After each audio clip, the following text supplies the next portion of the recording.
ساويرس دخل في الخط يا جدعان. ما هو ساويرس دايما بيقول تصريحه المشهور: أنا مشكلتي إني ما بعرفش أسكت على الحال المايل، علشان كده دايما هتلاقيني اسمي موجود في أي حال مايل عايز يتعدل. وفعلا ما عدتش ليلة امبارح إلا ولقينا اسم ساويرس بيتصدر منشطات الصحف بعد رده على عمرو أديب. إيه اللي حصل وإيه الحكاية؟ تعالى هقولك، بس اخبط اللايك الحلو وانت جاي. طبعا كلنا سمعنا وشوفنا تصريحات الفنان محمد فؤاد بعد غنائه في حفلة موسم جدة بالسعودية. طبعا التصريحات استفزت ناس كتير وكانت ترند اليومين اللي فاتوا.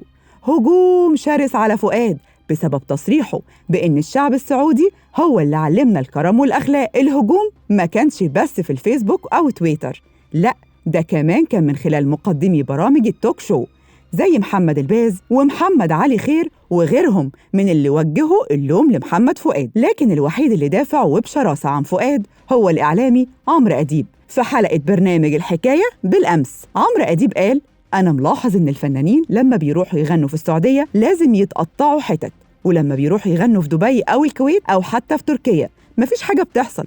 يا ترى مين اللي بيعمل كده وغرضه إيه؟ طبعا الكلام ده ما عجبش عمنا نجيب ساويرس، فما قدرش يستنى لما النهار يطلع، وقبل الفجر راح كاتب تويت على صفحته الرسمية بيرد فيها على عمرو أديب ويقول: كلامك مش في محله، الولاء الأول لازم يكون لبلدك بغض النظر عن مصالحك الشخصية، لكن خانك التوفيق هذه المرة أيضا كما خان فؤاد. ساويرس كمل كلامه وبيقول: مصر دي أم الدنيا، حتى لو مرضت أو تعبت ستظل أم الدنيا، واللي ملوش خير في بلده ملوش خير في إيه؟ في أي حاجة تانية، مع احترامي الكامل للمملكة العربية السعودية وكل التطور اللي بيحصل فيها. وتصريحات ساويرس دي اتنقلت من تويتر للفيس، ولغاية ما طلع النهار وصلت للترند بجوار محمد فؤاد وعمرو أديب. وربنا يدوم علينا الترندات، بس يا ريت كلنا نتعلم من الأخطاء وما تتكررش تاني.